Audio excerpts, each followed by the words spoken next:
Bulletin का बाकायदा आगाज करेंगे। नेशनल एक्शन प्लान की एपिक्स कमेटी का इजलास रीशेड्यूल कर दिया गया है। वज़ीर-ए-आज़म शहबाज शरीफ की ज़ेर सदारत इजलास कल होगा। आज होने वाला इजलास वज़ीर-ए-आज़म की तबीयत की खराबी के बायस मुलतवी कर दिया गया है।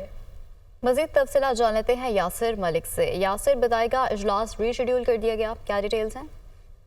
देखिए, नेशनल एपिक्स प्लान की जो एपिक्स कमेटी का आज होने वाला इजलास है उसको मौखर किया गया है। एपिक्स कमेटी इजलास वज़ीर-ए-आज़म शहबाज शरीफ की खराबी तबीयत के बायस जो है वो मौखर किया गया है और अब इजलास जो है उसको रीशेड्यूल किया गया है।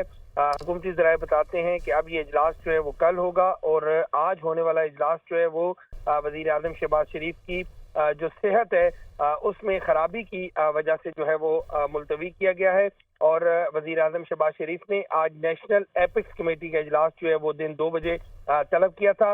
वज़ीर-ए-आज़म की सेहत खराबी के बायस जो है आज की तमाम जो मसरूफियात हैं वो तर्क कर दी गई हैं। आज गवर्नर खैबर पख्तूनख्वा फैसल करीम कुंडली ने वज़ीर-ए-आज़म शहबाज शरीफ से मुलाकात करनी थी, उसको भी मौखर किया गया है और बताया गया है हुकूमती ज़राए की जानिब से कि वज़ीर-ए-आज़म शहबाज शरीफ जो हैं वो इस वक्त मुकम्मल रेस्ट पर हैं और आज उनकी तमाम तर जो मसरूफियात हैं उनको जो है वो मौखर कर दिया गया है। जी, उनकी तमाम तर मसरूफियात को मौखर कर दिया गया। यासिर, बहुत शुक्रिया आपका।